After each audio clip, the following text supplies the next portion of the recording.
वशिष्ठ जी बोले, हे राम जी, ऐसी दृष्टि का आश्रय करो कि तुम्हारा हृदय पुष्ट हो, फिर संसार के इष्ट अनिष्ट से चलायमान न होगा। जिस पुरुष को इस प्रकार आत्मपद की प्राप्ति हुई है सो आनंदित हुआ है। वह न शोक करता है न याचना करता है और हेयोपादेय से भी रहित परम शांति रूप अमृत से पूर्ण हो रहा है। वह पुरुष नाना प्रकार की चेष्टा करता दृष्टि आता है, परंतु वास्तव में कुछ नहीं करता। जहाँ उसके मन की वृत्ति जाती है वहाँ आत्मसत्ता भासती है।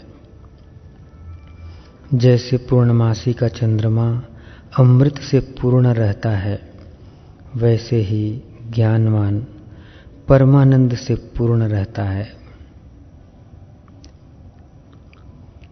जैसे चंद्रमा के मंडल में ताप नहीं होता, वैसे ही आत्मज्ञान की प्राप्ति होने से सब दुख नष्ट हो जाते हैं। अज्ञानी को कभी शांति नहीं होती।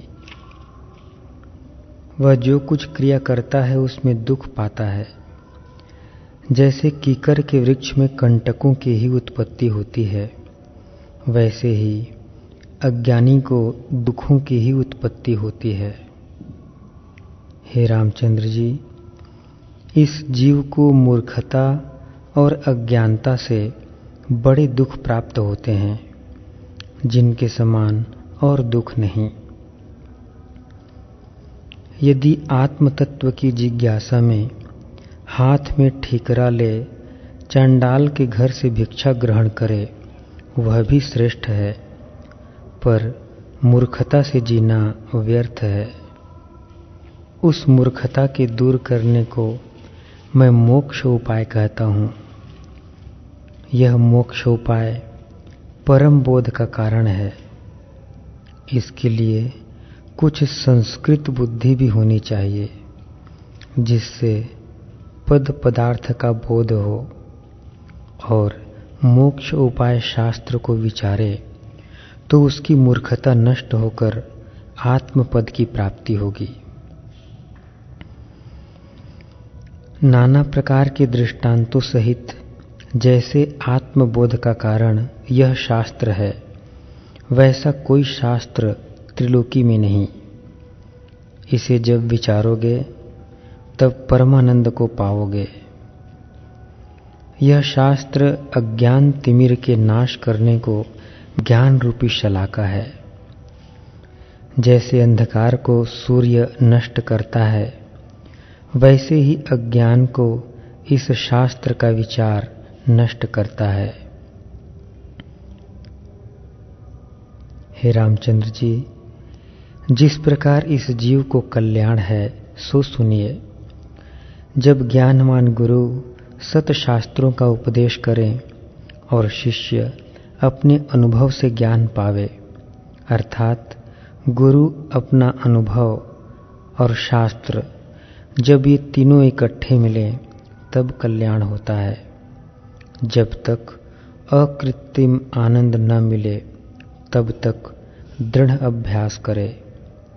उस अकृत्रिम आनंद को प्राप्त करने वाला मैं गुरु हूँ। जीव मात्र का मैं परम मित्र हूँ। हमारी संगति जीव को आनंद प्राप्त करने वाली है। इसलिए जो कुछ मैं चाहता हूँ सो तुम करो। संसार के क्षण मात्र के भोगों को त्याग करो, क्योंकि विषय के परिणाम में अनंत दुख हैं, और हमसे ज्ञानवानों का संग करो। हमारे वचनों के विचार से तुम्हारे सब दुख नष्ट हो जाएंगे। जिस पुरुष ने हमारे साथ प्रीति की है, उसको हमने आनंद की प्राप्ति, जिससे ब्रह्मादिक आनंदित हुए हैं, कराती है। ज्ञानवान आनंदित हुए और निर्दुख पद को प्राप्त हुए हैं। हे रामचंद्र जी, आत्मा का प्रमाद जीव को दीन करता है। जिसने संतों और शास्त्रों के विचार द्वारा दृश्य को अदृश्य जाना है, वह निर्भय हुआ है। जिस पुरुष ने परमार्थ मार्ग को त्याग दिया है और संसार के खान पान आदि भोगों में मग्न हुआ है, उसको तुम मेढक जानो, जो कीच में पड़ा शब्द करता है। हे राम जी, यह संसार बड़ा आपदा का समुद्र है। इसमें जो कोई श्रेष्ठ पुरुष हैं, वह सत्संग और सतशास्त्र के विचार से इस समुद्र को उलंघ जाता है और परमानंद निर्भय पद को, जो आदि अंत और मध्य से रहित है, प्राप्त होता है। और जो संसार समुद्र के सम्मुख हुआ है, वह दुख से दुख को प्राप्त होता है और कष्ट से कष्टतर नरक को प्राप्त होता है। जैसे विष को विष जान उसका पान करता है और वह विष उसको नाश करता है, वैसे ही जो पुरुष संसार को असत्य जानकर फिर संसार की ओर यत्न करता है, सो मृत्यु को प्राप्त होता है। हे रामचंद्र जी, जो पुरुष आत्मपद से विमुख है पर उसे कल्याण रूप जानता है और उसके अभ्यास का त्याग कर संसार की ओर धावता है, वह वैसे ही नष्ट होगा और जन्म मरण को पावेगा जैसे किसी के घर में अग्नि लगे, वह तृण के घर और तृण की शैया में शयन करे तो वह नष्ट होगा। जो संसार के पदार्थों में सुख मानते सुख हैं, वे सुख बिजली की चमक से हैं, जो हो के मिट जाते हैं, स्थिर नहीं रहते। संसार का दुख आगमा पाई है। हे राम जी, यह संसार अविचार से भासता है और विचार करने से लीन हो जाता है। यदि विचार करने से लीन न होता तो तुमको उपदेश करने का काम नहीं था। इसी कारण पुरुषार्थ चाहिए। जैसे हाथ में दीपक हो और अंधा होकर कूप में गिरे, सो मूर्खता है, वैसे ही संसार भ्रम के निवारण वाले गुरु और शास्त्र विद्यमान हैं। जो उनकी शरण न आवे, वह मूर्ख है। हे राम जी, जिस पुरुष ने संत की संगति और सतशास्त्र के विचार द्वारा आत्मपद को पाया है, सो पुरुष केवल कैवल्य भाव को प्राप्त हुआ है, अर्थात शुद्ध चैतन्य को प्राप्त हुआ है।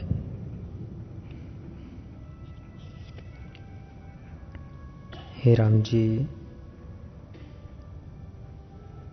यह संसार मन के संसरने से उपजा है।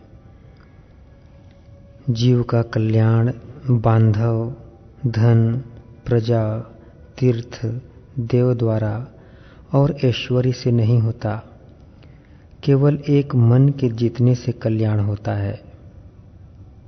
हे राम जी, जिसको ज्ञान परम पद रसायन कहते हैं, जिसके पानी से जीव का नाश न हो और जिसमें सर्व सुख की पूर्णता हो, इसका साधन समता और संतोष है। इससे ज्ञान उत्पन्न होता है। आत्मज्ञान रूपी एक वृक्ष है, उसका फूल शांति है और स्थिति फल है। जिस पुरुष को यह ज्ञान प्राप्त हुआ है, वह शांतिमान होकर निर्लेप रहता है। उसको संसार का भाव अभाव रूप स्पर्श नहीं होता। जैसे आकाश में सूर्य उदय होने से जगत की क्रिया होती है और जब वह अदृश्य होता है तब जगत की क्रिया भी लीन हो जाती है, और जैसे उस क्रिया के होने और न होने में आकाश ज्यों का त्यों है, वैसे ही ज्ञानवान सदा निर्लेप है। उस आत्मज्ञान की उत्पत्ति का उपाय यह मेरा श्रेष्ठ शास्त्र है। हे राम जी, जो पुरुष इस मोक्ष उपाय शास्त्र को श्रद्धा संयुक्त पढ़े अथवा सुने, तो उसी दिन से वह मोक्ष का भागी हो। हे राम जी, यह संसार जो दिखता है सो मरुस्थल की नदीवत है। इसको देखकर मूर्ख अज्ञानी सुख रूप जल जानकर मृग के समान दौड़ता है, शांति को नहीं प्राप्त होता।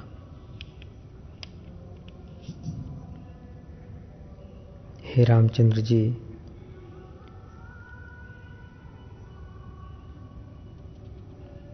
अब विचार का निरूपण सुनिए। जब हृदय शुद्ध होता है तब विचार होता है, और शास्त्रार्थ के विचार द्वारा बुद्धि तीक्ष्ण होती है। अज्ञान वन में आपदा रूपी बेली की उत्पत्ति होती है। उसको विचार रूपी खड्ग से जब काटोगे तब शांत आत्मा होगे। मोह रूपी हस्ती जीव के हृदय कमल का खंड खंड कर डालता है। अभिप्राय यह है कि इष्ट अनिष्ट पदार्थ में राग द्वेष से छेदा जाता है। जब विचार रूपी सिंह प्रकटे तब मोह रूपी हस्ती का नाश कर शांत आत्मा होगे। हे रामचंद्र जी, जिसको कुछ सिद्धता प्राप्त हुई है उसे विचार और पुरुषार्थ से ही हुई है। जब प्रथम राजा विचार कर पुरुषार्थ करता है तब उसी से राज्य को प्राप्त होता है। प्रथम बल, दूसरे बुद्धि, तीसरे तेज, चतुर्थ पदार्थ आगमन और पंचम पदार्थ की प्राप्ति। इन पांचों की प्राप्ति विचार से होती है, अर्थात इंद्रियों का जीतना। बुद्धि आत्मव्यापिनी और तेज पदार्थ का आगमन, इनकी प्राप्ति विचार से होती है।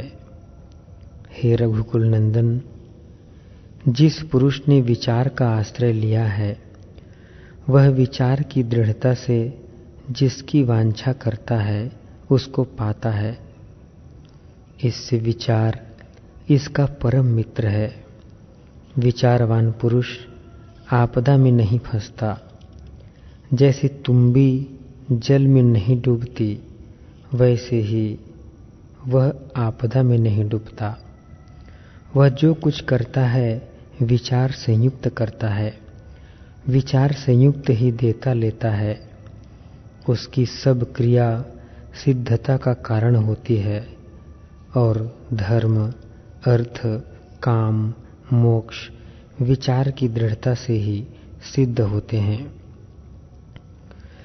विचार रूपी कल्प वृक्ष में जिसका अभ्यास होता है सोई पदार्थ की सिद्धि को पाता है। शुद्ध ब्रह्म का विचार ग्रहण करके आत्मज्ञान को प्राप्त हो जाओ। जैसे दीपक से पदार्थ का ज्ञान होता है, वैसे ही पुरुष विचार से सत्य असत्य को जानता है। जो असत्य को त्याग कर सत्य की ओर यत्न करता है उसी को विचारवान कहते हैं। संसार रूपी समुद्र में आपदा की तरंगे उठती हैं। विचारवान पुरुष उनके भाव अभाव में कष्टवान नहीं होता। जो कुछ क्रिया विचार संयुक्त होती है उसका परिणाम सुख है, और जो विचार बिना चेष्टा होती है उससे दुख प्राप्त होता है। हे रघुकुल शिरोमणि, अविचार रूपी कंटक के वृक्ष से दुख के बड़े कंटक उत्पन्न होते हैं। अविचार रूपी रात्रि में तृष्णा रूपी पिशाचिनी विचरती है, और जब विचार रूपी सूर्य उदय होता है तब अविचार रूपी रात्रि और तृष्णा रूपी पिशाचिनी नष्ट हो जाती है। हे राम जी, हमारा यही आशीर्वाद है कि तुम्हारे हृदय से अविचार रूपी रात्रि नष्ट हो जाए। विचार रूपी सूर्य से अविचारित संसार दुख का नाश होता है। अविचार से संसार दुख देता है, और सत शास्त्र द्वारा युक्ति कर विचार करने से संसार का भय नष्ट हो जाता है। हे रामचंद्र जी, जहाँ विचार है वहाँ दुख नहीं है। जैसे जहाँ प्रकाश है वहाँ अंधकार नहीं होता, और जहाँ प्रकाश नहीं वहाँ अंधकार रहता है, वैसे ही जहाँ विचार है वहाँ संसार भय नहीं है, और जहाँ विचार नहीं वहाँ संसार भय रहता है।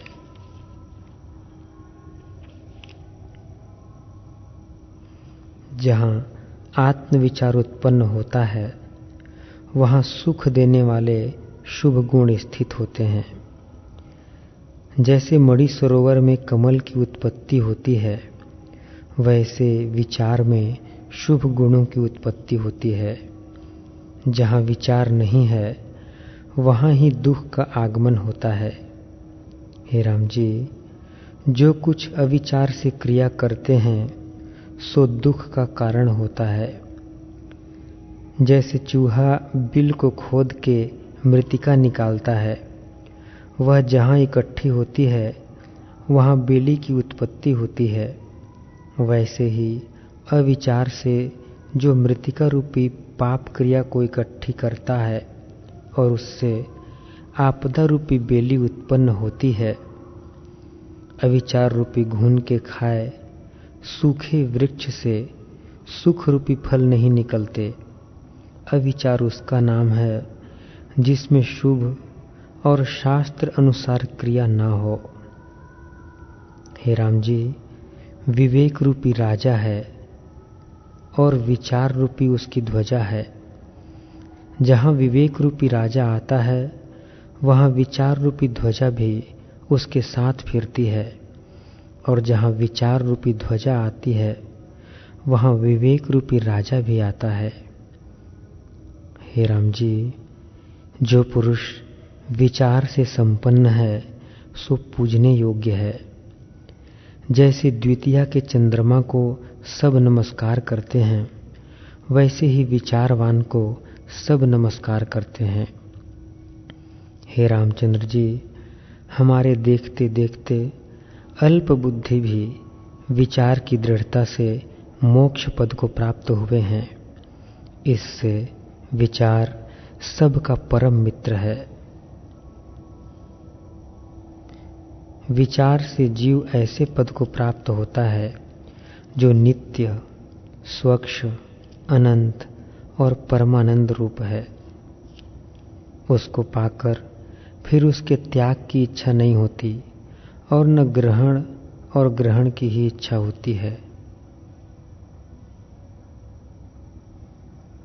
उसको इष्ट अनिष्ट सब समान है। जैसे तरंग के होने और लीन होने में समुद्र समान रहता है, वैसे ही विवेकी पुरुष को इष्ट अनिष्ट में समता रहती है और संसार भ्रम मिट जाता है। हे राम जी, यह जगत अपने मन के मोह से उपजा है और अविचार से दुखदायी दिखता है। जब ब्रह्म विचार की प्राप्ति हो तब जगत का भ्रम नष्ट हो जावे।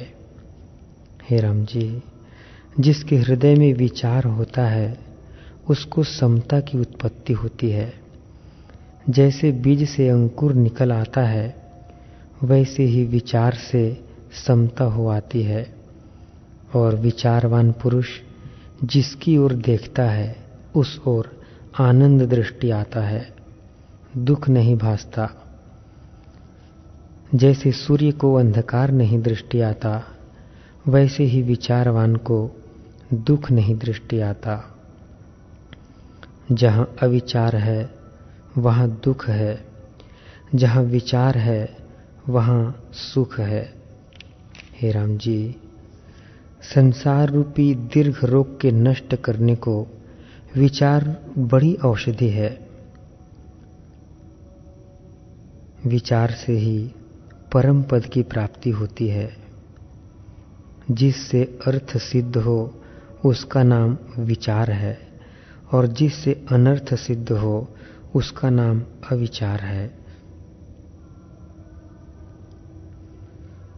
जो अविचार रूपी मदिरा पान करता है वह उन्मत्त हो जाता है, उससे शुभ विचार कोई नहीं होता, और शास्त्र के अनुसार क्रिया भी उससे नहीं होती। हे राम जी, इच्छा रूपी रोग विचार रूपी औषधि से निवृत्त होता है। जिस पुरुष ने विचार द्वारा परमार्थ सत्ता का आश्रय लिया है सो परम शांत हो जाता है, और हेयोपादेय बुद्धि उसकी नहीं रहती।